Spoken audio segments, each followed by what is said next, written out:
Good evening, everybody, and welcome to our October 14th meeting. Moved by Councillor Jaworski, seconded by Councillor Bougie. Be it resolved that the October 14th, 2025 council meeting of the Township of South Glengarry now be opened at 6:30 p.m. All those in favor? Carried. If you could join me in the singing of the national anthem.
Are there any disclosures of pecuniary interest?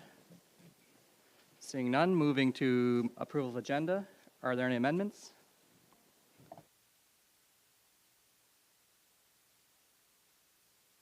Thank you. Through you, Mayor McDonald, my apologies for not sending this in ahead of time, but there is correspondence from the Township of Archipelago. I'm sorry, I probably mispronounced that, but with respect to the school in Parry Sound that isn't open yet, so I'd like to speak to that item, please. And that is Okay, the 11C. 11C. Yeah, thank you. And there are no others, so we will move by Councillor McDonnell, seconded by Councillor Bougie. Be it resolved that the Council of the Township approve the agenda as amended. All those in favor? Carried. Approval of the minutes. Are there any errors or omissions noted? Seeing none, moved by Councillor Jaworski, seconded by Councillor McDonnell. Be it resolved that the minutes of the following meetings, including closed session minutes, be adopted as circulated. Previous meeting minutes, September 22nd, 2025. Committee of the Whole minutes, October 7th, 2025. All those in favor? Carried. So we'll get into the public meeting. We don't have a big crowd for this one, but just for anybody out there that we are just receiving comments. This is not a discussion, it's just to bring forth opinions to council and administration. Zoning bylaw 0925 Saddleman Farm 3. Mrs. Haley. Thank you, Mr. Mayor. Before we get started, we have two public meetings this evening. They're both very similar applications, and you'll see why once we explain them. Before we get started, I'm going to read required wording from the Ontario Planning Act, and this wording will apply to both zoning bylaw amendments this evening. So this is a public meeting under Section 34 of the Ontario Planning Act. Any person may attend the public meeting and or make written or verbal representation either in support of or in opposition to the proposed zoning bylaw amendment. If a person or public body does not make oral submissions at a public meeting or make written submissions to the Council of the Township of South Glengarry before the bylaw is decided upon, the person or public body is not entitled to appeal the decision of the Township of South Glengarry to the Ontario Land Tribunal. If a person or public body does not make oral submissions at a public meeting or make written submissions to the Township of South Glengarry Council before the bylaw is decided upon, the person or public body may not be added as a party to the hearing of an appeal before the OLT unless there are reasonable grounds to do so. The first amendment this evening is known as the Stadelman 3 Farm Zoning Bylaw Amendment. This meeting will begin with a presentation summarizing the application, followed by a discussion period, if required, for anybody to provide input. The subject property is located at part of Lot 27, Concession 8, in the geographic township of Charlottenburg, I'm sorry, that should say Lancaster, I apologize. Now in the Township of South Glengarry, County of Glengarry, surrounding the lands located at 20932 Concession Road 8. Here is a map of where the subject property is located, and you can see that it's outlined in black. The purpose of this amendment is to rezone the subject property from agricultural to agricultural exception 38 to reduce the minimum lot area from 20 hectares, which is 49.42 acres, to 8.31 hectares, which is 20.52 acres, and to prohibit residential construction. All other applicable provisions of our zoning bylaw 3809, as amended, shall continue to apply. The applicant was given provisional consent or severance approval, as most of you may know, by the United Counties of SD&G on July 14th, 2025. A condition was required by South Glengarry Township to apply for this zoning amendment to reduce the minimum lot area, as well as to prohibit residential construction on the retained lands. We do have a series of photos to show you. It's difficult to show the retained lands without actually walking through the farm fields, so you'll see that these photos were basically taken from the road. So this would be south facing, and again, just you can see the farmlands in behind. This is maybe a more appropriate view.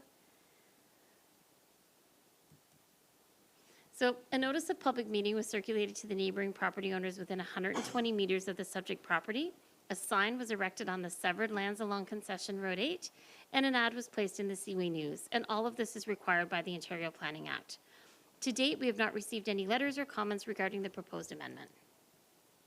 This is a map that shows the zoning of the subject property, so you can see it's all green in that area, and that's because we're dealing with property that's located in an area that's prime agricultural land designated. And as I mentioned, the property is designated agricultural resource in the county official plan, and the proposed amendment conforms to both the official plan and the provincial policy statement. And I'll leave it to you, Mr. Mayor, if there's any questions or comments from the public. Mr. Salomon, would you like to say more, or you feel satisfied with what's being presented? Okay, are there any questions or comments around the table? Okay, then we'll move on to the next.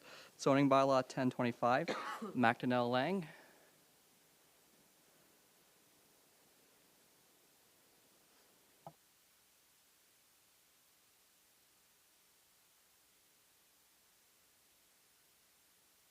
My apologies. So this property is located at part of Lot 44, Concession 2, the north side of the Raisin River, in the geographic township of Charlottenburg, now in South Glengarry. And it's dealing with the land surrounding the property addressed as 19421 County Road 18. This property is highlighted in black, and as you can see, this is County Road 18 with the area removed with this existing dwelling. The purpose of the amendment is to rezone the subject property from agricultural to agricultural exception 39 to reduce the minimum lot area from 20 hectares, which is 49.42 acres, to 13.38 hectares, or 33.07 acres, and to prohibit residential construction. All other applicable provisions of our zoning bylaw 3809, as amended, shall continue to apply. This application was given provisional consent or severance approval by the United Counties of SD&G on May 21st, 2025, and a condition was required by South Glengarry Township to apply for the zoning amendment to reduce the minimum lot area and to prohibit residential construction on the retained lands. We have a series of photos taken for the subject property. Again, it's difficult to see all of the farmland that it's subject to. This property is facing north, or excuse me, this picture is from facing north, taken from the road or the driveway. This is the house that was severed off, and you can see some of the farmland. A notice of public meeting was circulated to the neighboring property owners within 120 meters. A sign was erected on the severed land along County Road 18, and an ad was placed in the Seaway News, and this is all required by the Ontario Planning Act. Staff have not received letters or comments regarding the proposed amendment to date. This is a map from our zoning bylaw. You can see the area in green. It identifies that this is an agricultural resource area, and the subject property is highlighted here. The subject property is designated agricultural resource in the county official plan, and the proposed amendment conforms both to the official plan and the provincial planning statement. So if there's any questions, Mr. Mayor, I'd be happy to answer them. Mr. Lang, would you like to add anything to that presentation? And if you do, just come up and press the gray button. We'll turn red and speak into the microphone. Thank you. It's all good for me, except that I believe the hectares are wrong on the original. I think I can't. When you went over it originally, I think you said 39 or 29 hectares. I believe it's, according to my brother, whom we all know, he says about 30 acres, but I don't know if that makes a big difference, but I think the reduction amount was the proper amount. Thank you, Mr. Mayor. That's something we'll take a look at. So our current zoning bylaw requires every prime agricultural parcel of property to be a minimum of 20 hectares, which is, I always round up to 50 acres. So whenever we have a severance application that the proposed retained lands are less than the 20 hectares, we then do the zoning bylaw amendment application, and we match it to the proposed severance application, or I shouldn't say the proposed, to the approved severance application. So we'll review those numbers to ensure that they are correct, and we'll make sure that that's included in the bylaw that will be finalized. So thank you for that. Are there any questions from around the table? Can I ask a question of one of our Ag Committee members? I'm sorry to put you on the spot. I should have prepared you. Did you, and this is Councillor McDonnell, I believe there is something possibly coming from the Ag Committee to look at making that number smaller. Is that going to be put forward to Council, or is that just an idea at this present time? Sorry.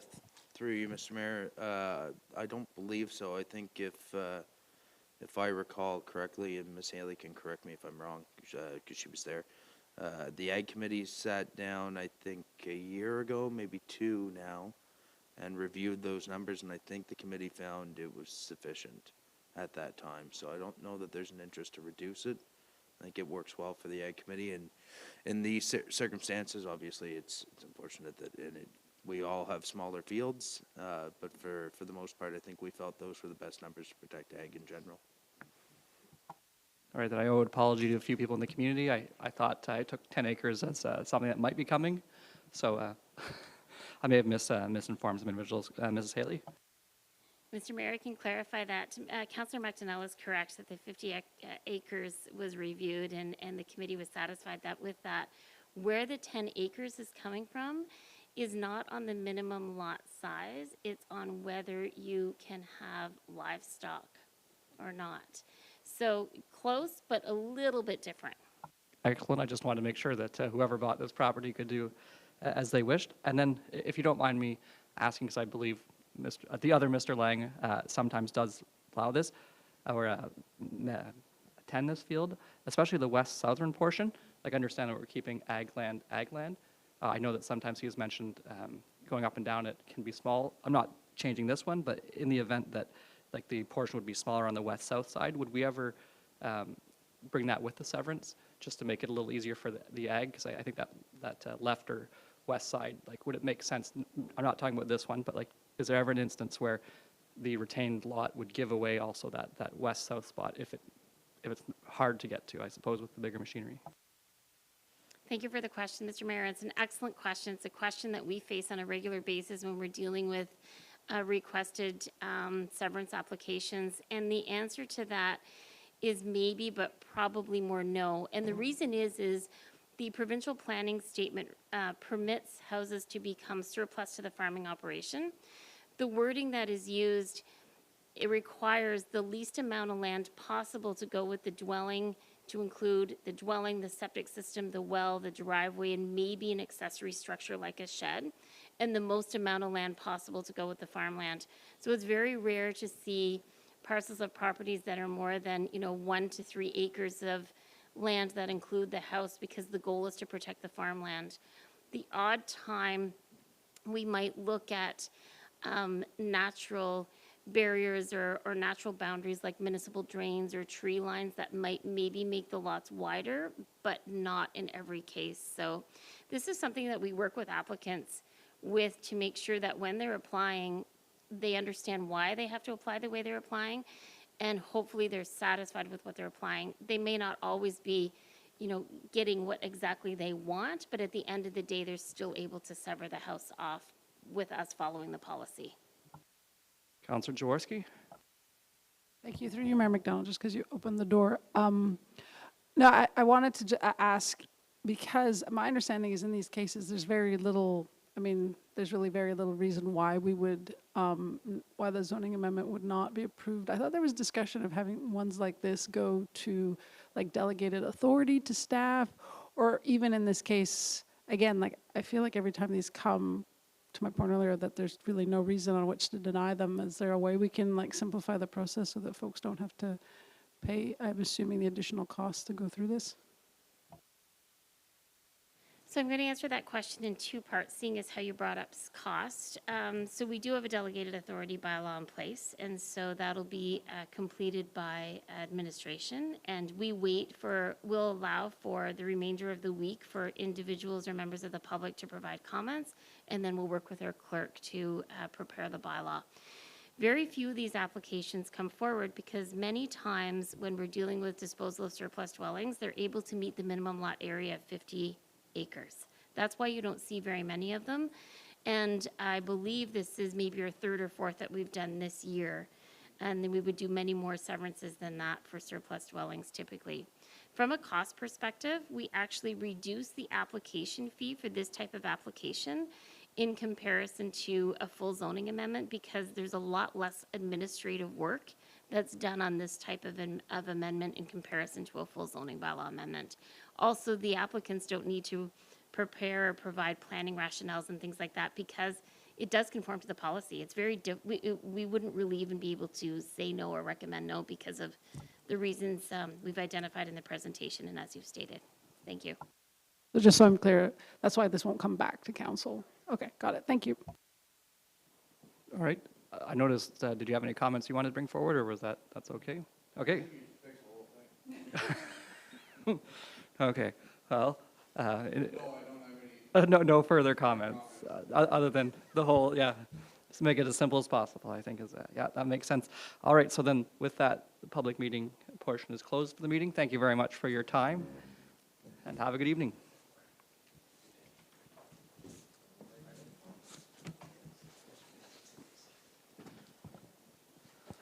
So we'll move to action request, habitat restoration funding preparation by Mr. McIntosh, moved by Councillor Bougie, seconded by Councillor Jaworski. Be it resolved that staff report 2025-105 be received and that the council of the Township of South Glengarry refer the identification of suitable township-owned lands for a habitat restoration pilot project to the Environment Committee to ensure the township is prepared to submit a funding application when the program next becomes available. Mr. McIntosh. Good evening, and through you, Mr. Mayor. So on September 23rd, the Environment Committee met. I attended my first meeting, which thank you for the invite from the Environment Committee. One of the topics that came up during the meeting was this opportunity that one of our neighbors, the City of Cornwall, has taken advantage of this past year. And one of them is the restoration of monarch butterfly habitat. In recent years, some have come by, but the committee or the township has not been positioned well to meet all the needs of these applications. So this report is just going to council to try and get some advance direction for the Environment Committee to prepare some locations along with administration of recommended sites within the right-of-way, vacant land that the township owns that could be transformed into these pollinator gardens. Infrastructure, typically takes on this role, but we're asking also as well for some help from planning, building, and bylaw enforcement for one of the individuals to help us out in identifying some of these lands. I will note too that as of last week,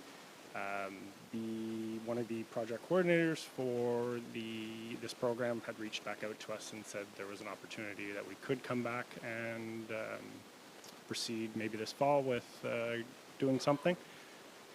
In saying that, I don't think we have the capacity at this time to make that quick of a turnaround to find a location, find out if the soil is suitable, species of grass. There's a list of kind of stuff that goes with this program. So I don't think we would be able to meet that deadline respectively, and I just wanted to put that out there. So, thank you. All right, we'll go Councillor Bougie, then Councillor McDonnell. Through you, Mr. Mayor, and thank you, Mr. McIntosh, for the presentation and the information. It seems like it's early stages kind of thing here right now, but what are they looking for any financial commitment, or what would the financial commitment be, or are we only going at this if it's kind of looked after cost-wise? So part of the application would be, or through you, Mr. Mayor, part of the application would be just preparing, identifying sites within the township that might meet this, and the actual, it's minimal staff time at this time.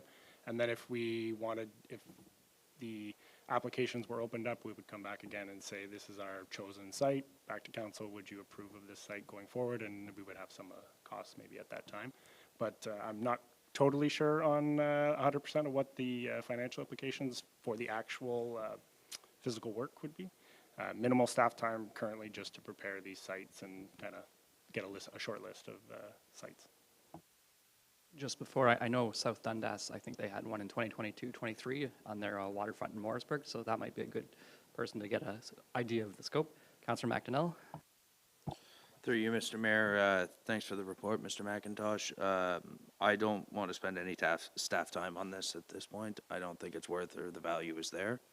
I think there's enough programs out there that encourage landowners and property owners to do this sort of thing agronomically. I don't think we have to get into the business of planting flowers and going to, in our case, it is going to incur costs, not just in staff time, but it's also, we're going to have to assess the parcels, go out and probably have to pay somebody to assess them as to what's currently growing. I no real interest in pursuing this myself. Thank you. Councillor Jaworski. Sure, thank you, through you, Mayor McDonald. Yeah, this is has been something that's been discussed, here to get at different times at the Environment Committee, and the reason it came up again is because of the City of Cornwall having this program, where my understanding is they've planted along a right-of-way underneath like hydro wires. And so at that time, administration had suggested that perhaps, the Environment Committee could help provide some example, like look at different sites. And, we like at a very sort of high level kind of looked at a few different sites that, potentially could be interesting. And we have had residents over the years come to us about doing these kinds of projects and looking for funding. And my understanding is, and this is certainly way before all of that, we're at much earlier stages, that these programs do fund a majority of the program work. So I think, again, I think it's fairly minimal at this stage what kind of time and effort would be put towards it. And the idea here is just to sort of really leverage the Environment Committee so that actually it limits more the amount of work that staff might have to spend on it. But of course, it depends on what the will of council is. If they think that this is something interesting, certainly, obviously, the members of the Environment Committee do think that it's a worthwhile thing. And me speaking as a councillor, certainly over my time on council, there's been several residents who've talked about things like this. So, yeah, thanks. All right, it would be nice to have Deputy Mayor Lang here to levy his opinion. I was thinking for Karen View Park, or even James Street Park, or that park that's off County Road 27 that's not yet made. Like, that might be a way how to put some passive paths as opposed to full structures, as we have that park in north of the tracks in Lancaster. But go ahead, Councillor McIntosh. Mr. McIntosh. Through you, Mr. Mayor. So yeah, one of the, this initial site, kind of one of the sites we popped up first was on Railside. Some of these properties along vacant roadways where we mow the grass, maybe we wouldn't have to. So that was kind of where the conversation first kind of came up. Also, I will stress kind of this would be pushed to the Environment Committee, and there is a member on the Environment Committee that was involved with the City of Cornwall project, so she is very aware and very capable of helping us with this. She's been through the process, so it would be a lot speedier than just us doing it by ourselves. So. Okay, so no, seems yes. Seems okay, yes. Then we will proceed with getting some locations for this particular project, and then once the numbers are finalized, we'll have a better idea to say yes or no at that time, and where. Purchase of wheeled excavator attachments. Oh, call vote, sorry, yeah. I took like a show of hands, sorry about that, Councillor McNaught. All those in favor? Carried.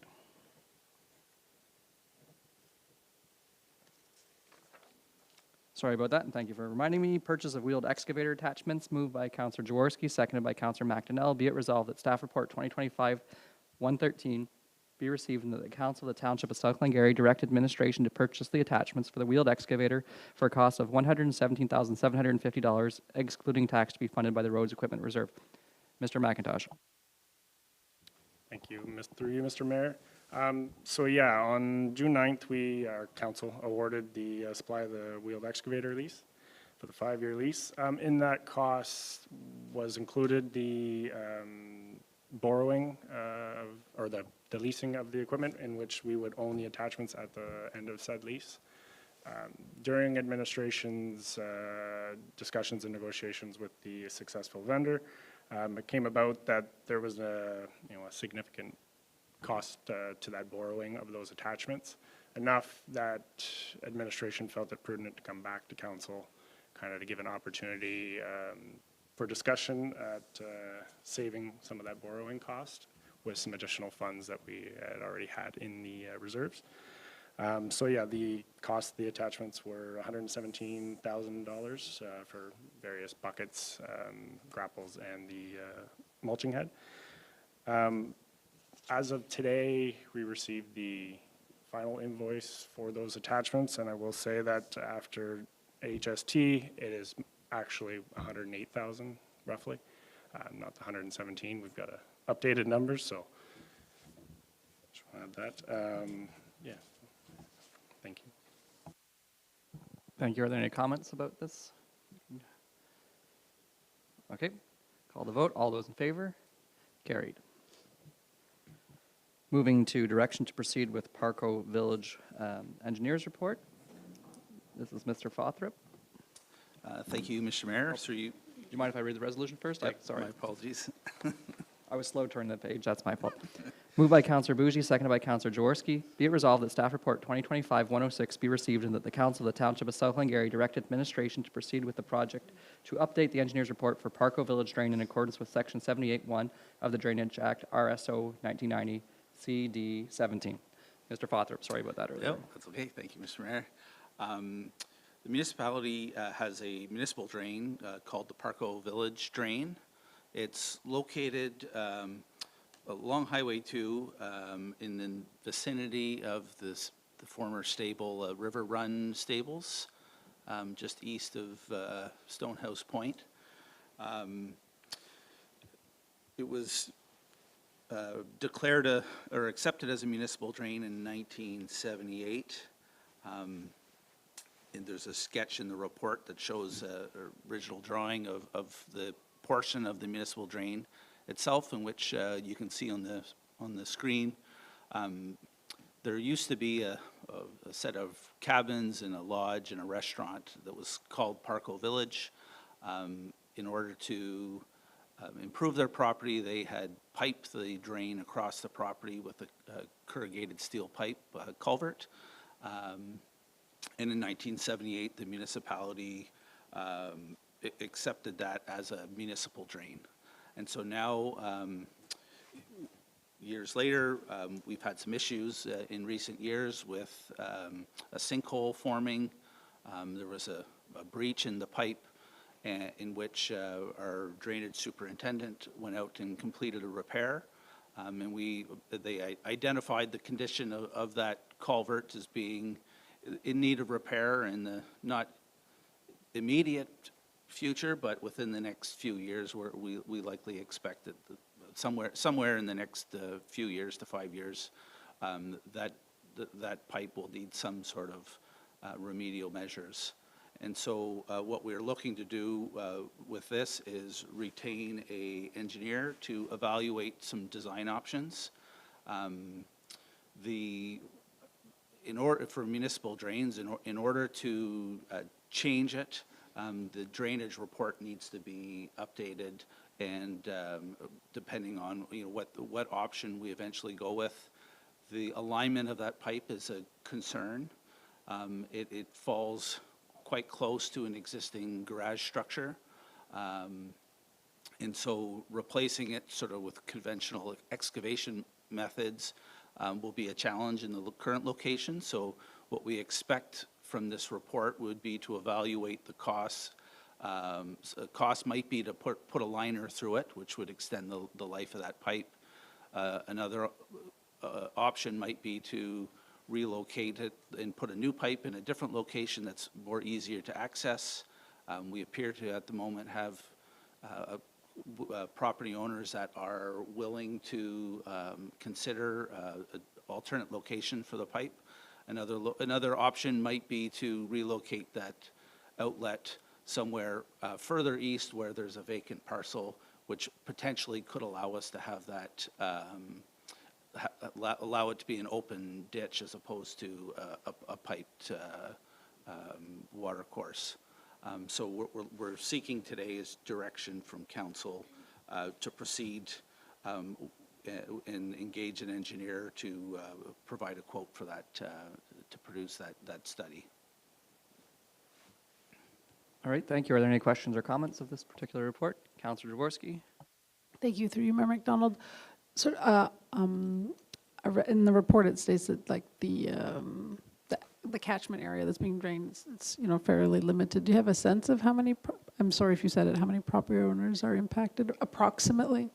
In like high level? Don't know offhand. I do know it was identified as it is a small drainage area, so the costs to deal with the issue is going to be borne by the properties that drain into this municipal drain. I don't know offhand, but I believe it was somewhere in the maybe 15 to 20 properties. Yes, please proceed. Thank you. So on that, I mean, I think it makes a lot of sense to try and make this better, because the way it is now is not ideal. But I guess I would like to just recommend that the more discussion we can have with the property owners throughout the process, because I'm going to expect a lot of these folks have no idea what this means. And I think the last time we had a drainage kind of public meeting for, I think it was through Place Saint Laurent or somewhere, like a lot of the meeting is just trying to explain to people sort of what the basics, and going over it several times, and having perhaps the gentleman who was there to explain it also was not able to like convey it sort of in like super simple terms. So those are things to really, like, I'm hoping we could keep that in mind to make it as easy for everybody involved, so that we can get folks up to speed and make it a positive experience. Certainly the end result, a positive experience for everybody. And depending on the cost, just seeing where it is, the counties might have a hefty bill depending on the cost, because oftentimes road drainage gets counted a few more times, it seems, as somebody who's looked at a few of these. Are there any questions? All those in favor? Carried.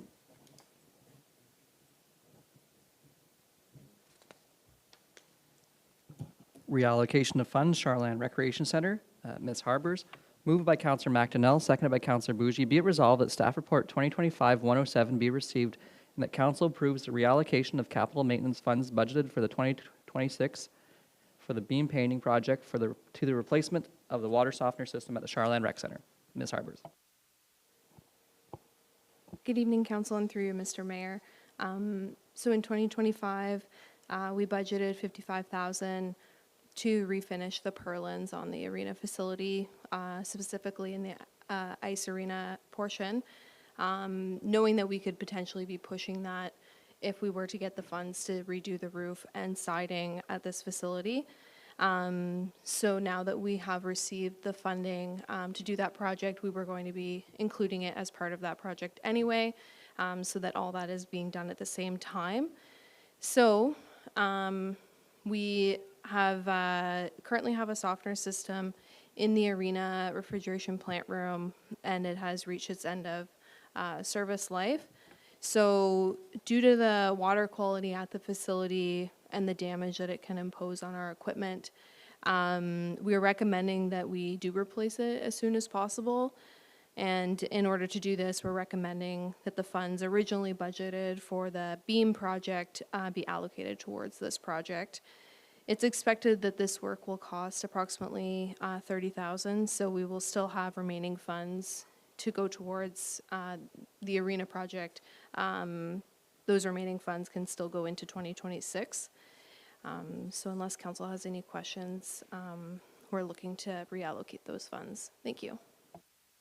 May I just ask, if this was not done now, it would probably be a high priority in the 2026 budget anyway, right? Correct, it would be, yeah. Okay. Are there any other further questions? All those in favor? Carried.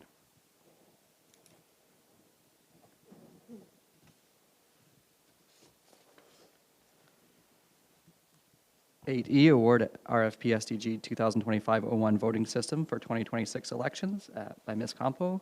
It is moved by Councillor Jaworski, seconded by Councillor Bougie.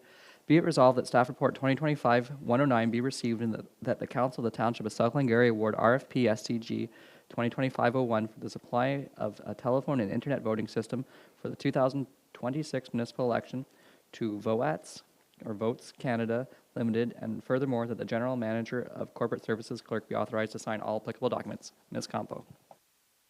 Thank you, Mr. Mayor, and through you. With the 2026 municipal election, well, just over a year away, work is underway to start getting everything into place for the election.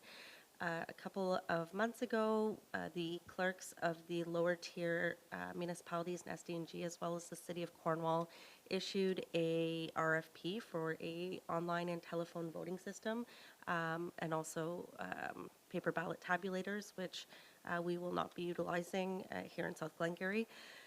There were 3 submissions received, and they were reviewed as per the scoring matrix in the RFP document.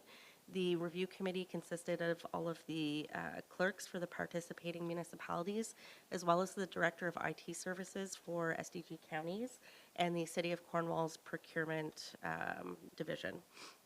Based on the scoring for the RFP, the successful proponent was Votes Canada Limited. This would be a new provider, one that we have new in the sense that we have not utilized them in previous elections.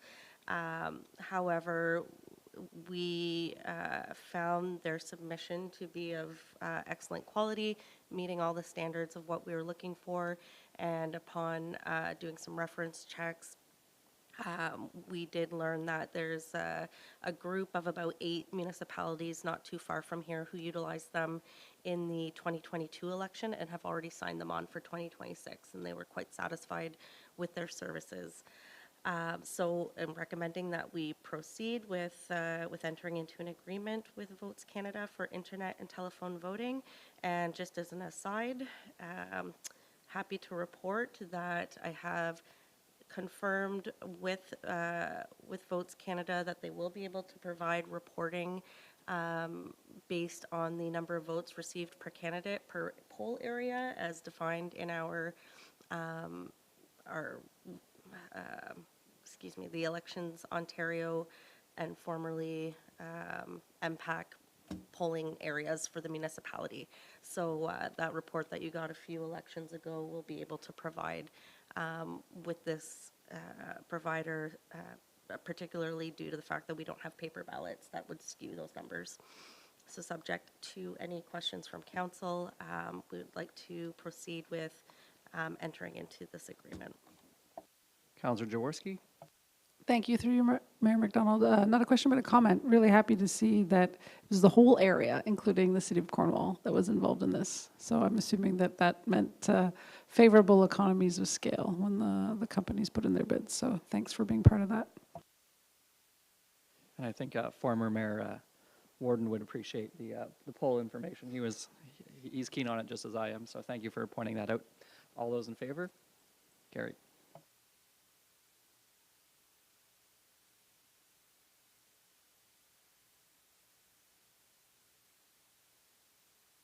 Moving to bylaws, authorization of alternative voting methods, 2026 election. And this will be presented by Ms. Campo, moved by Councillor McDonnell, seconded by Councillor Jaworski. Be it resolved that staff report 2025-109 be received and that bylaw 2025-53 being a bylaw to authorize alternative voting methods for the 2026 municipal election, including advanced voting, be read a first, second, third time, passed, signed, and sealed in open council this 14th day of October 2025. Ms. Campo. Thank you, Mr. Mayor, and through you, ideally, this resolution would have come just prior to the one we just had, but due to the composition or the makeup of our agenda structure, the bylaws come after. All to say, this bylaw is to authorize the use of internet and telephone voting for the election. This is a requirement under the Municipal Elections Act, and the bylaw is required to identify that we will be using these methods of voting for both voting day on October 26th, but it also must encompass advanced voting days as well. So this bylaw is what will authorize our municipality to use those voting methods. Thank you. Are there any questions or comments? All right, seeing none, all those in favor? Carried. Bylaw 9B, updated comprehensive fee bylaw. Ms. MacDonald. Moved by Councillor McDonnell, seconded by Councillor Jaworski. Be it resolved that staff report 2025-110 be received and that bylaw 2025-54, being a bylaw to establish fees and charges to be collected in the Township of South Glengarry, be read a first and second time in opening council this 17th day of October 2025. Ms. Campo, sorry, Ms. MacDonald. Good evening, and through you, Mr. Mayor. So this evening, we're just looking to bring this bylaw for first and second reading. So this is our fee bylaw from last year with a few updates. Notably, similar to last year, we have the new ice rates that will take effect in the subsequent ice season, and as well, any facilities booked now would be honored at the price of booking. But we're just looking to bring this forward on an annual basis as part of our budget planning, and so this is this year's update. Thank you. Any questions or comments? Present, Councillor Jaworski. Thank you, through you, Mayor McDonald. Coming back to the conversation that we had some time ago when we increased the fees last year, I know that at that time staff had provided some, high-level calculations on what some of these services cost and sort of like what the level of subsidy we provide. And so I was hoping that staff could provide some updated amounts around that. I'm thinking like specifically, for example, the ice, like what it costs us to run the arena. Just to, again, I think it's important to have a conversation of, what is it's not so much about increasing the fees by a certain rate. I think it's more about the target of the rate of subsidy that we're looking to provide. So I was hoping that staff could provide that information prior to the third reading. And I had a question about if staff could provide a little bit more background on the two new fee items for one of the community centers. I believe that's Martintown, those two on page 34 of 91.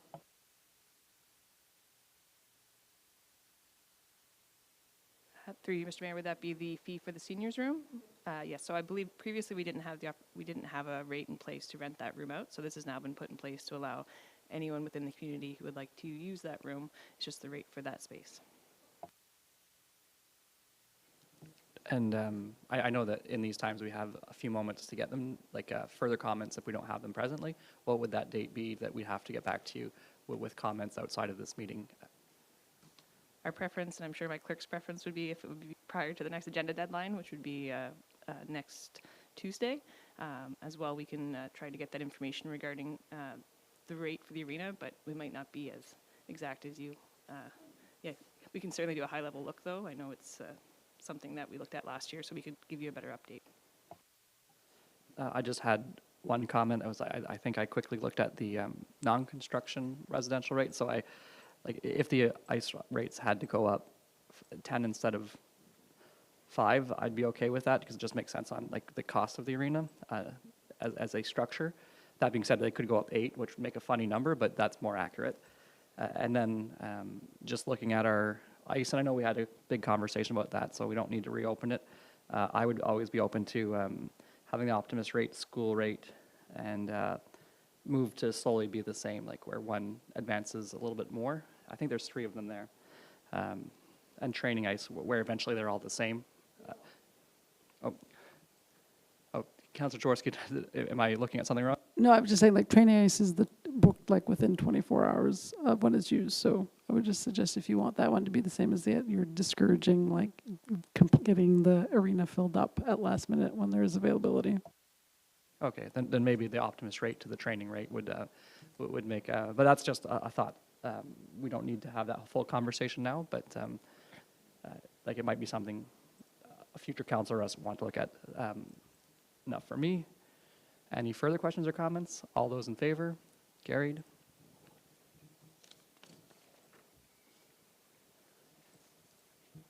Moving to 9C, peanut line speed bylaws or speed limits, first reading. It's Mr. McIntosh, moved by Councillor McDonnell, seconded by Councillor Bougie. Be it resolved that Staff Report 2025-111 be received and that Bylaw 2025-55, being a bylaw to establish rates of speed on the recreation trail known as the Peanut Line, be read a first time in open council this 14th day of October 2025. Mr. McIntosh. Thank you, Mr. Mayor, and through you.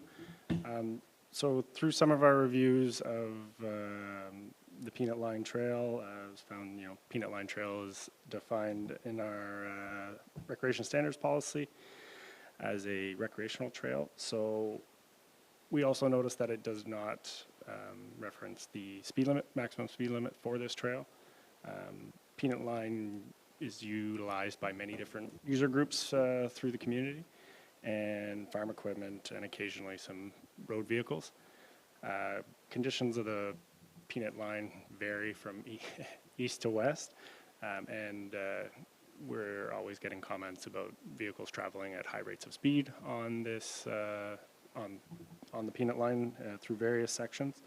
So this is just kind of some housekeeping and making sure that we have proper policies in place. Of having a maximum speed set to 50 kilometers an hour along the trail and 20 kilometers within the residential settlement areas. This aligns also with other trails, the Algonquin Trail and other trail networks in the area, as well as with the Ontario regs for off-road vehicles on highways. So this is kind of very carte blanche, the same across the board. The different users, also like the Snowmobile Club, have a maximum fine during the winter season for their posted trails, which also allows OPP to do enforcement on these trails at the same time. So this would kind of follow suit.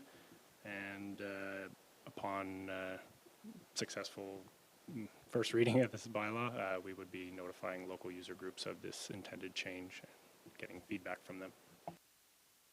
Thank you, Councillor McDonnell. Through you, Mr. Mayor. My kind of take on it at this point is just when it is being used as a skidoo trail, it is at that point more or less it's that their speed limit applies to it. I don't feel there's much use. I understand kind of crossing this off the list of it's not. We don't have one, so we should, but we don't have any. We have no intentions of enforcing it ourselves. I just kind of figure at this point posting it is like throwing dust in the wind type thing. It's not like we're going to, whenever it is enforced or when a speed limit is enforced, it's through the OPP, and it's whenever it's designated as a skidoo trail, but I don't necessarily see the need to put one on at this point myself. All right, any further comments? We'll go to Councillor Bougie, then we'll go to Mr. McIntosh. Through you, Mr. Mayor, I think it's a step in the right direction. I mean, having some kind of signage is a step in the right direction, and I mean, the OPP can enforce and do their thing. I mean, enforcement will be an issue, of course. As we know, they're pretty strapped in terms of their fleet. So, but I think having it, at least it can be a reminder to our users, especially the ones around going through the cities at high speeds. I mean, will it change their behavior? Maybe not, but I think a signage is a step in the right direction and conform to our policy. So I'm in favor of moving forward with this one. Thank you. Through you, Mr. Mayor. So yeah, posting of the speed limit just allows OPP to like, we wouldn't be, we're not enforcing speed bylaws or anything, but it just allows them to have the, if residential complaints do come into the OPP about speeding or reckless driving on these trails, it allows them to, and it also gives peace of mind for other users of this trail that, you know, there is some sort of recourse for people not abiding by the maximum speed limits, similar to roadways and stuff, so. I guess I'll just counter you with, I'd rather see us, instead of spending money on speed limit signs, spend the money we've been wanting to spend and put our mile markers on it so that if there is an incident, somebody can identify it quickly. Like, I'd rather see signs that say, you know, the example, the peanut line runs through the middle of my farm. I drove on it this weekend, and it comes from field to raised bed, which is rough, down to field again, and then back up to raised bed. I'd rather see a sign that, slow down, you're gonna, you know, you'll launch yourself up to, you know, 20 feet whenever you hit the rail bed again. It's those are the signs I think we should be putting up instead of designating a speed limit and putting it on. The OPP is not realistically going to sit there and try to enforce it, and for the most part, I think it's too rough to go too fast anyways, except maybe where it is nice through the village outside here. But those would be the signs I'd rather see us spend money on if we're going to do any, as opposed to going and posting speed limit signs. That's just it's my personal opinion. It's my nearly 30 years of riding up and down that trail. I don't think you're going to make it near the impact that those signs would as far as safety is concerned. So, Councillor Jaworski? Thank you, through you, Mayor McDonald. I agree with both my colleagues in different ways. I think it's the appropriate thing to do about having this kind of signage. I think it does, there are those who it will remind of better behavior, and it does help when it comes to enforcement.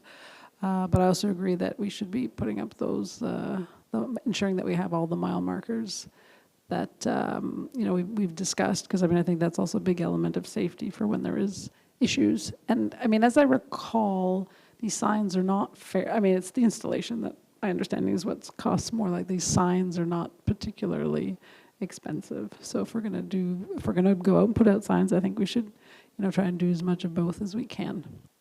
So thanks.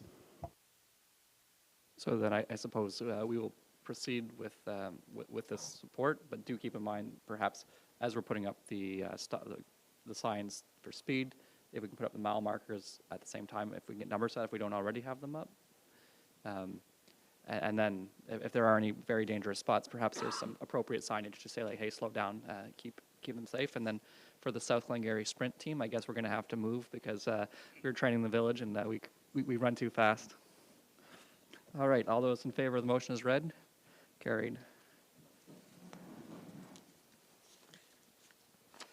Lancaster Paramedic Base lease agreement. Brought to you by Mr. Robertson, moved by Councillor Jaworski, seconded by Councillor Bougie. Be resolved that staff report 2025-112 be received, and that bylaw 2025-56 being a bylaw to enter into an agreement with the Corporation of the City of Cornwall to lease space in the Lancaster Fire Station for the use of the SDG paramedic services to operate as an ambulance station be read a first, second, and third time, passed, signed, and sealed in open council this 14th day of October 2025. Mr. Robertson? Good evening, Council. Another positive report I'm bringing tonight that actually is a request to continue the lease agreement.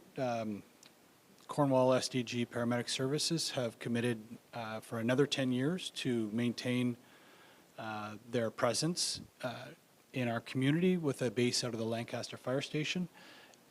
It's one of their 6 locations throughout the county, so they have strategically located throughout the SDNG and the City of Cornwall.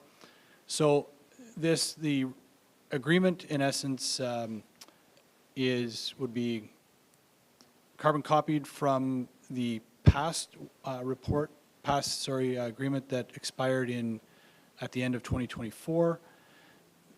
Other than we have slightly increased the cost of the annual, thus the monthly rate for the rental. It has gone from $16,800 per year to $18,000. This agreement has already been passed by the City of Cornwall, and I'm bringing it forward to you this evening to sign off on the bylaw for the agreement. So, Thank you. Thank you. Councillor Bougie? Through you, Mr. Mayor, thank you, Mr. Robertson, for the presentation, or for the information in the report. It's a great news story. I mean, it's a great partnership right in the village of Lancaster to have that response unit kind of close by in case of emergencies. The 10-year lease, is that, there's no annual increase or monthly increase, that's 10 years at the 18,000 for 10 years? Through you, Mr. Mayor.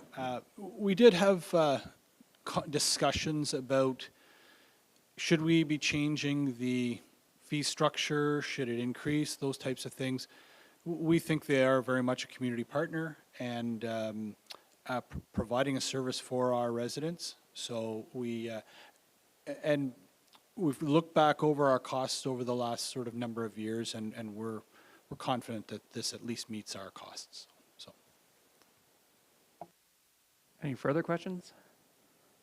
Can you just give, just for the public, because sometimes they say there's an ambulance in Lancaster, how come it's not soon here, faster? Just a little how the services move to accommodate different hospitals and that, if you don't mind. Sure. So paramedic services do a fabulous job of data. And in that, they analyze and previous responses, and they try to trend what the future might look like. In that, they've determined that the Lancaster area meets, it's a prime location for their call volume for South Glengarry, and which also includes our neighbors and all of SDNG, City of Cornwall. So what happens is, if there are 8 ambulances available and one is utilized for a serious call incident, then what they would do is they would redistribute the other 7 units throughout the municipality. So there are times that they've shared, most recently at the Municipal Summit, they shared response times, and those times have improved with one investment that the City of Cornwall and the province have made in our counties, but also from sort of their analysis. So there is not always a unit 24 hours a day in the Lancaster base, but it is always ready to respond to South Glengarry in some form from somewhere in SDNG and City of Cornwall. So. Thank you very much. All those in favor? Carried.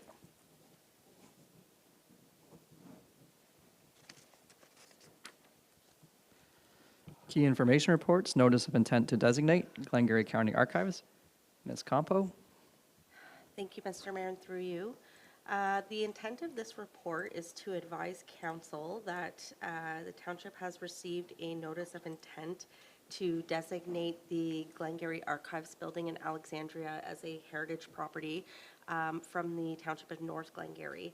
Now, the reason why we were informed of this, or why we received the intent to designate, is because, as most, if not all of you will recall, the township is partial owner of that building. We purchased the building in 2019 jointly with the township of North Glengarry. If council is supportive of the designation, no additional steps are necessary. However, I did want to include this report and advise you of it, because if for any reason you oppose the designation, there is a bit of a tight time frame to submit an opposition. So administration just wanted council to be aware of the options that are before you for this. However, the report outlines the reasons that were provided for initiating this process and what the heritage attributes of the building are. And the report also outlines some of the common pros and cons of a heritage designation, which, you know, in recent months we've been having some discussions about with other files. So just wanted to bring this to council's attention, give you the opportunity to provide your thoughts or opinion on it, And in the event there was any opposition, just to get that direction from council, because we would have to submit something prior to the next regular meeting. Thank you. Councillor McDonnell. Through you, Mr. Mayor, I'd like council to oppose this. At the time of the renovation, there was discussions of this from North Glengarry's Heritage Committee, and that was shut down in a hurry because of the cost it would add to the renovation of the building. It would also, at this point in time, add any future maintenance costs would be increased because they'd have to be done to a certain standard. It would have to go through an entire process through the province and through the feds. There is little to no advantage to having this building designated, as well as if there's ever a day that there's a more suitable building or a change made where the archives are moved, you're then stuck with a property that you would have to then try to have that heritage designation removed. And it would hurt the municipality in the long run. And I just don't, I haven't heard, and speaking just for myself, I'm looking at Councillor Jaworski. As two members of that committee, I haven't heard any discussion around this. We haven't had a meeting in a while. So I would encourage us to oppose it at North Glengarry Council. And should anything come up between now and then, we can have that discussion at a further future dates, but I don't think we should allow this to go through. Thank you. And I know that you have, via some of your like work history, seen the price differences between like what a modern look-alike and a actual replica was. Can you just give an order of magnitude? I'm sorry I put you on the spot. Just No, I mean, in just looking at all reference to construction or the renovation of this building, it was extensive renovation. Had we followed what Heritage, the Heritage Act would have required, we wouldn't have that building standing today. It's got engineered LVL beams in the basement. Those would not be allowed in a heritage rebuild or a heritage renovation, and they're key to keeping that building at this point standing up. It wouldn't have been feasible to ever renovate that building had we had to go further down that road and try to do it as it was done 200-300 years ago. It's just not realistic, and what can be done now with modern products and cheaper products, it's just not feasible to do it the old way. It's how it was done then, but there's 100 products better to do a job and that will last longer or will have a longer lasting life in their application. And the part I was trying to remember that was slipping my mind before, the direct cost to us is going to be insurance costs. It was on one of these, I want to say 2 agendas ago, the city of Kingston sending a resolution to all municipalities in the province to push the provincial government to get insurance companies to lower the rates on heritage designated properties because they're out of control, because the cost to rebuild them is astronomical when you've got to go and start doing tongue and groove wood floors, and it's just not feasible to build houses the way they used to. And a lot of these crafts are lost, so you're paying an extreme premium for them. So it's, I just don't see an upside to ever doing this. But, yeah, thanks. thank you. Is there any further opinions of council? Councillor Jaworski. Hi, thank you, through you, Mayor McDonald. In terms of, I just want to echo what Councillor McDonnell said in terms of bringing this, it wasn't discussed at the Archives Committee.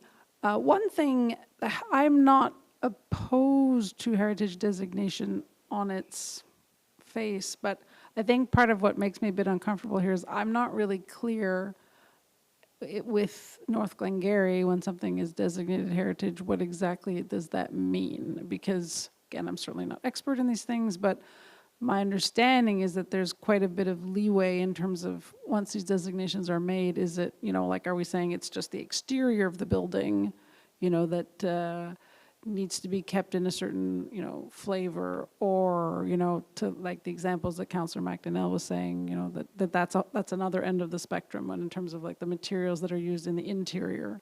So, and I don't get clarity from what was shared from North Glengarry. And I was looking, they have some information on their website, but again, it's not really clear for me anyways, just to what extent their heritage designation, what entirely that applies in North Glengarry, considering that's where the building is placed. So certainly, like the examples that Councillor McDonnell said, it wouldn't make any sense to, like the value of that building is its exterior, how it looks from the exterior. It's not how the interior that's being, used to keep it up.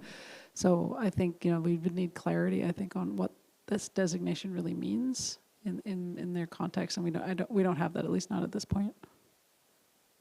Ms. Campo, you had a comment, just might have addressed some of that, or?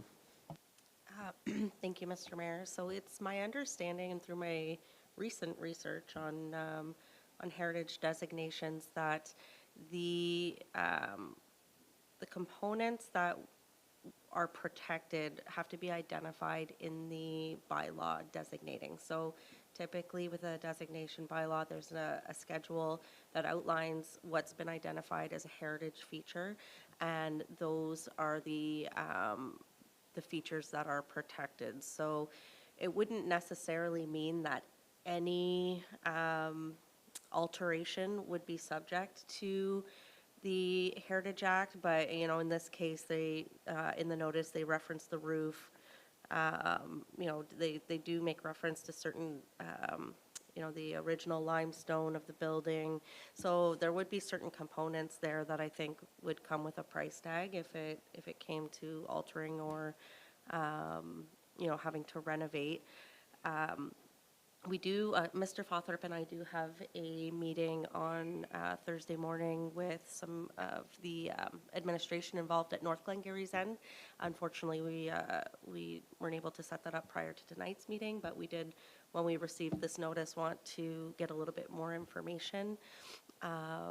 But to sort of comment on your question, Councillor Jaworski, it really is based in my understanding on what's identified in the bylaw to designate as a heritage attribute. Councillor Bougie? Through you, Mr. Mayor, and I appreciate Councillor McDonnell and Councillor Jaworski sharing, because it's kind of, I don't know, comes out of left field almost that it wasn't even brought up at the Archives Board at all. I feel like that would have been a good place to start with something like this, and I mean, it does seem like there's a lot of questions unanswered, and costs could be astronomical. So I think we really need to get some more information and kind of look into the specifics of what this can mean. So is this looking more like a postponement than from two members? Or we can't because we don't have time? Through you, Mr. Mayor, the deadline for submitting, opposition due to the timeframes that are legislated will occur before our next regular meeting. So postponing would bring us past that deadline as an alternative.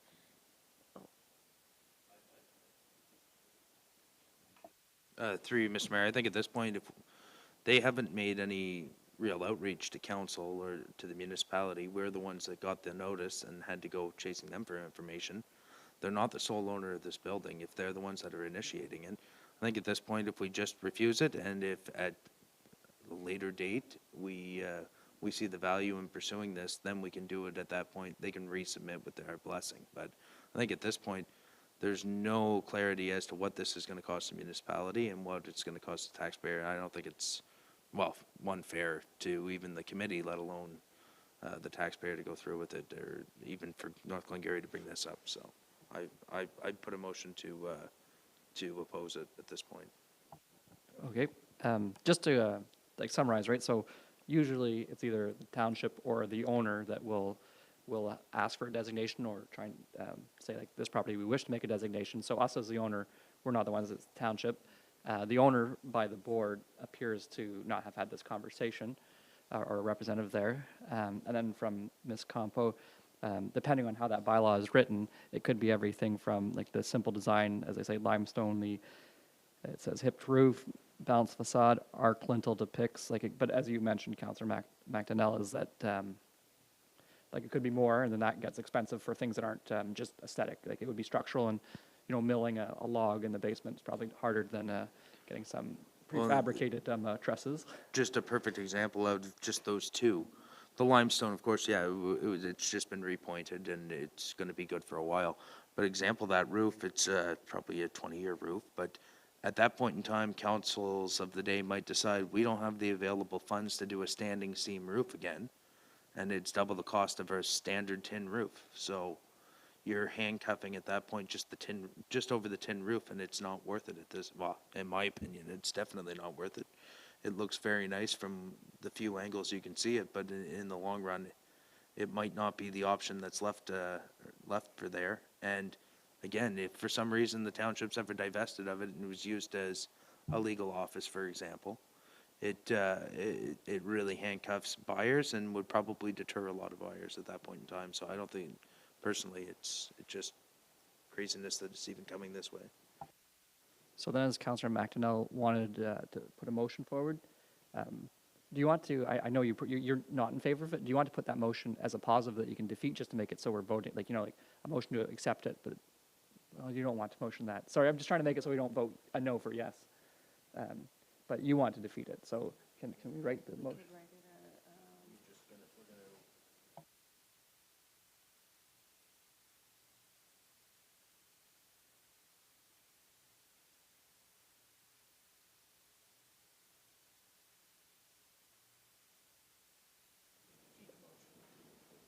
Yes, so we're just going to get a draft motion while we wait here for a moment.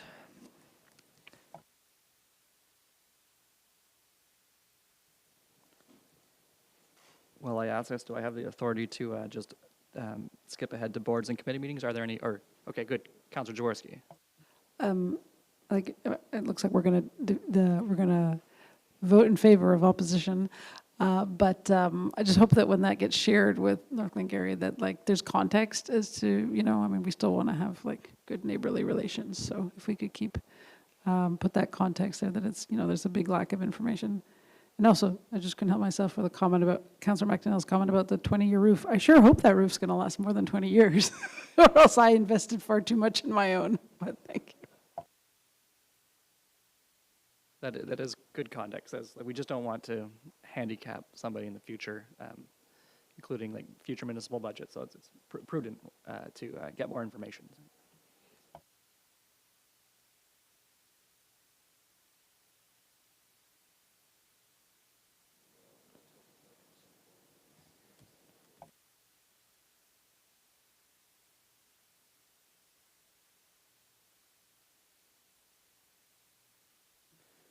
While the clerk is writing this, we'll just go ahead to 11 and we'll return back to 10 on the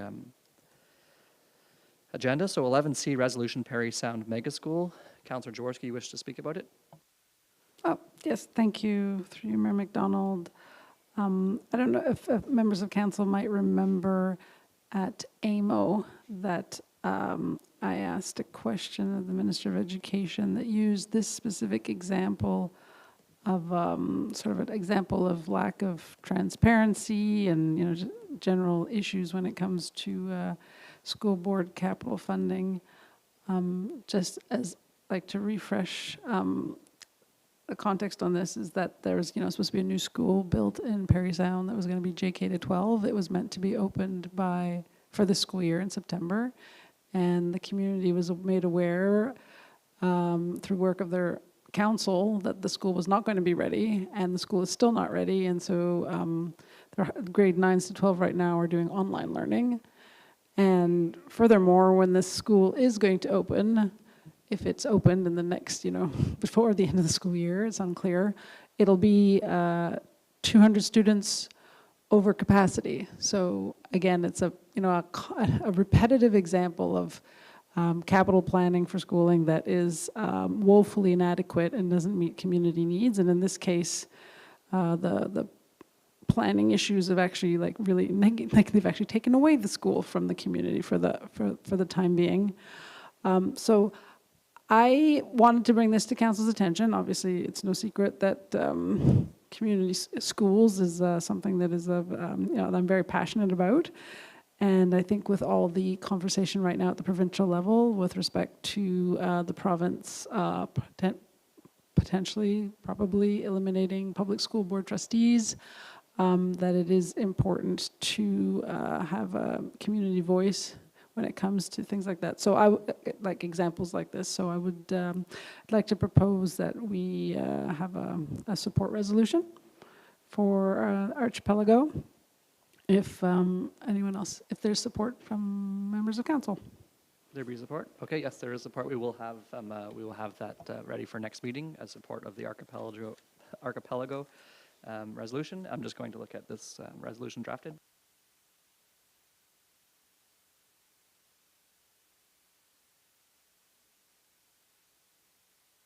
And Councillor McDonnell, if you would like to, or we can come to you.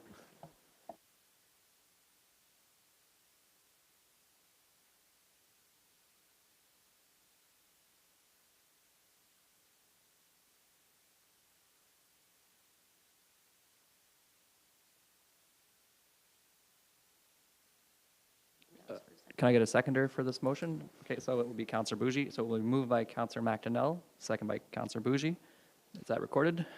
That Council of the Township of South Glengarry does not support the proposed designation of the property located at 28 Kenyon Street East as a property of cultural heritage value or interest under Section 29 of the Ontario Heritage Act, and furthermore, that administration be directed to formally communicate Council's position to the Township of North Glengarry. All right, all those in favor? Carried.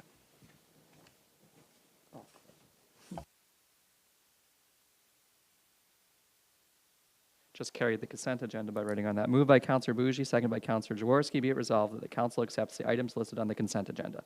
All those in favor? Carried.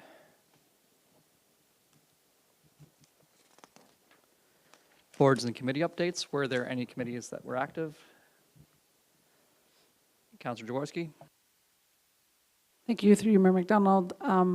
Just really quickly, we did have an environment committee meeting since our last, if I'm getting the dates right, September 23rd was our last environment committee meeting, which I believe was right after our last council meeting. We had a lady, Nicole Truesdale from SDG Turtles, come to present to us about when turtles are injured, or how to make sure they don't get injured, or how to help them across the road. I know that was posted by staff, and there was a lot of engagement on that. It was also a very interesting presentation. Next, we had an update from administration on the changes that are upcoming with regards to the blue box regulation.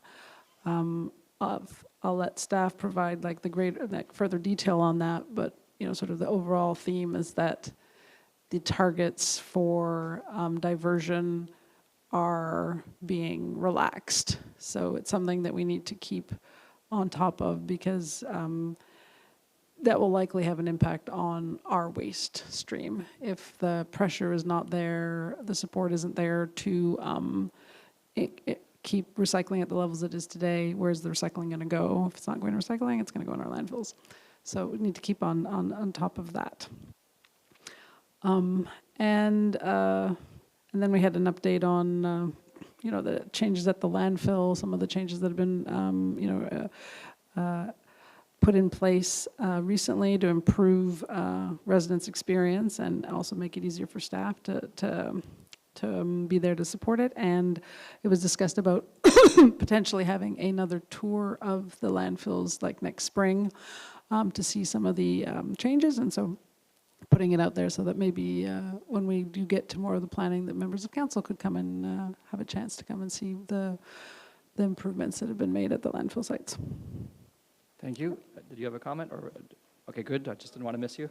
Oh, sorry. I was going to say about Blue Box, another thing is already we're seeing examples of certain areas where, who transitioned earlier than we had, who originally had like weekly recycling, and now they're being moved by the producers to a bi-weekly, like every 2 weeks. So again, it's just things that we need to keep on top of. And the regional work group for SDG, the waste work group for SDG. They put together like a video and some, communications that we could put on social media to help direct residents to the producer's operator versus, all the questions about the program coming to us to sort of help take the load off of staff and direct them to the right folks to answer the questions. So keep an eye out for when those communications or social media items come out.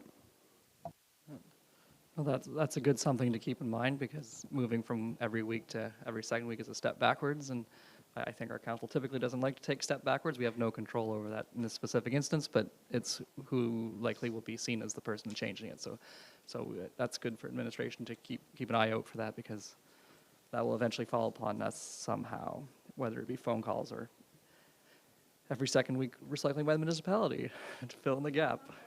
Not for us yet. That you were seeing it elsewhere. Yes, thank you. SCG Library did not meet, but there was they had Nita Prouse at North Stormont Place, and there's over 100 people to listen to that author read. Well attended. And then notice of motion, support resolution, and this came from a previous one, incineration and recycling, municipality of Tweed. We had moved by Councillor Jaworski. It was seconded by Councillor McDonnell.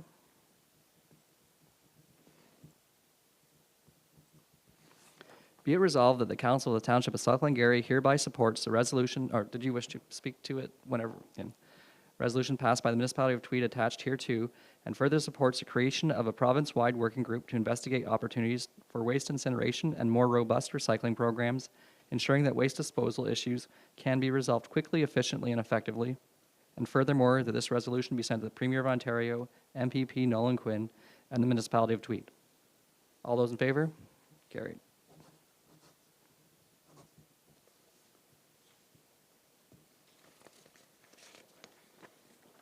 So now we will be moving into closed session. Moved by Councillor Jaworski, seconded by Councillor McDonnell. Be it resolved that Council convene to closed session at 7:52 p.m. to discuss the following items under Section 239(2) of the Municipal Act SO 2001. 2. A meeting or part of a meeting may be closed to the public if the subject matter being considered is C. A proposed or pending acquisition or disposition of land, specifically sale of property, and then D. Labor relations or employee negotiations, specifically staffing matter. All those in favor? Carried.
All right, so we'll be coming out of closed session. Moved by Counselor Bougie, seconded by Counselor Jaworski. Be it resolved that council rise and reconvene into open session at 8:56 PM. All those in favor? Carried. Moved by Counselor Bougie, seconded by Counselor McDonnell. Be it resolved that administration be directed to carry out all actions as specified in the closed session minutes. All those in favor? Carried. Confirming bylaw. Moved by Counselor Bougie, seconded by Counselor Jaworski. Be it resolved that bylaw 2025-57, being a bylaw to adopt, confirm, and ratify matters dealt with by resolution, be read a first, second, and third time, passed, signed, and sealed in open council this 14th day of October 2025. All those in favor? Carried. Adjournment. Are there any things that we should highlight as to events happening? My calendar's pretty empty this weekend, but it doesn't necessarily mean I have everything. Normally, Councillor McDonnell is on point with these, so I see him scrolling. No, nothing. All right, well then everybody enjoy your time until our next meeting. Moved by Councillor Bougie, seconded by Councillor McDonnell. Be it resolved that Council of the Township of South Glengarry adjourn to the call of the chair at 8:57 PM. All those in favor? Carried. Thank you for our conversations and good evening, everyone.